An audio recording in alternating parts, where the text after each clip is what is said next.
menelusuri jejak masjid tua yang ada di Jambi.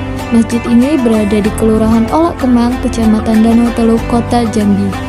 Masjid ini merupakan salah satu pusat Kesultanan Melayu Islam di Sumatera. Masjid ini bernama Masjid Jami Al-Ihsaniyah, menjadi salah satu bukti kejayaan Islam di Jambi.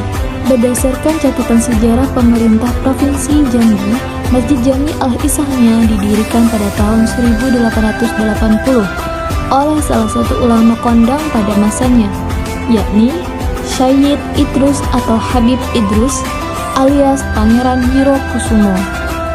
Syed Idrus inilah yang juga membangun rumah batu tak jauh dari Masjid Al-Ihsaniyah. Rumah batu itulah yang mendasari penyebutan Masjid Batu karena masih dalam satu lokasi.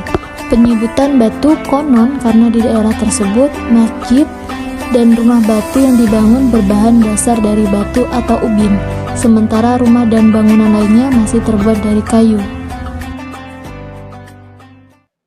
Museum Perjuangan Rakyat Jambi adalah sebuah museum yang berlokasi di Provinsi Jambi, tepatnya berada di Jalan Sultan Agung dan Jalan Slamet Riyadi, atau di sebelah Masjid Agung Jambi. Pendirian museum ini diprakarsai oleh Dewan Harian Daerah Angkatan 45 dan Pemerintah Daerah Provinsi Jambi.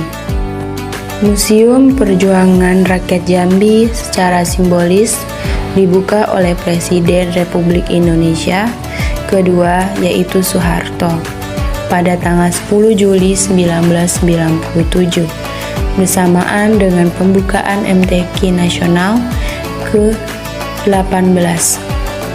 Sementara itu, pahlawan nasional asal Jambi yakni Sultan Taha Saifuddin dilambangkan dalam sebuah patung sultan yang diapit oleh dua harimau Sumatera sebagai simbol semangat perjuangan bersama rakyat untuk bertempur melawan penjajah Belanda pada tahun 1855 hingga 1904. Terdapat berbagai macam benda peninggalan rakyat Jambi pada masa perjuangan yang tersimpan di Museum Rakyat Jambi ini.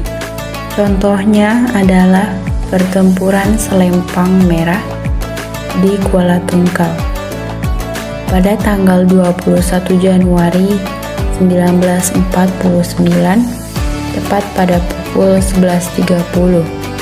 Beberapa kapal tentara Belanda berhasil dapat masuk dan menduduki Kuala Tungkal. Kemudian menyerang dengan melepaskan tembakan berupa meriam maupun mortir. Setelah melancarkan serangan dan tembakan yang membabi buta dari kapal perang ke darat.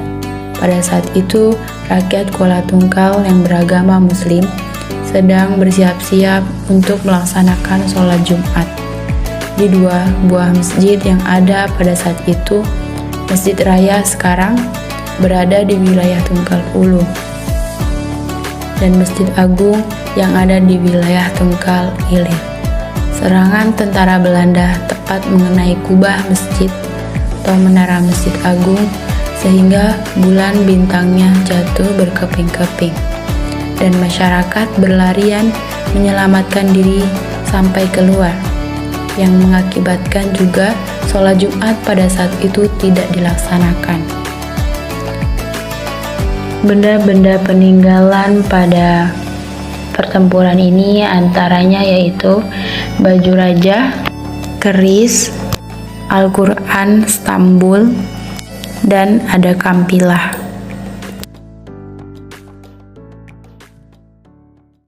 Masjid Laksamana Cingho Jambi yang biasa disebut masjid yang berarsitektur dari Tionghoa. Untuk pendirinya masjid ini yang bernama Bapak Haji Rusli yang biasa disebut Pak Atong, masjid ini terinspirasi dari Masjid Muhammadiyah Cingho Surabaya. Filosofi dari sejarah masjid ini, Cingho atau Zhenghe dengan nama asli Mahe Masobo lahir di Yunan, Cina. Kata Ma adalah pelabuhan bahasa Cina. Dalam menyebut nama Muhammad, Cingho adalah seorang kasih muslim.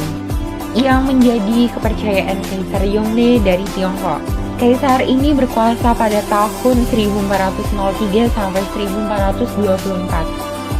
Dari tahun 1405 hingga 1433, Ching Ho telah melaksanakan 7 pelayaran keliling dunia. Pada tahun 1415, Ching Ho berlabuh di Muara Jati, Cirebon dan menghadiahi cenderamata khas Tiongkok. Laksamana Ching Ho juga berperan dalam penyebaran agama Islam di Indonesia.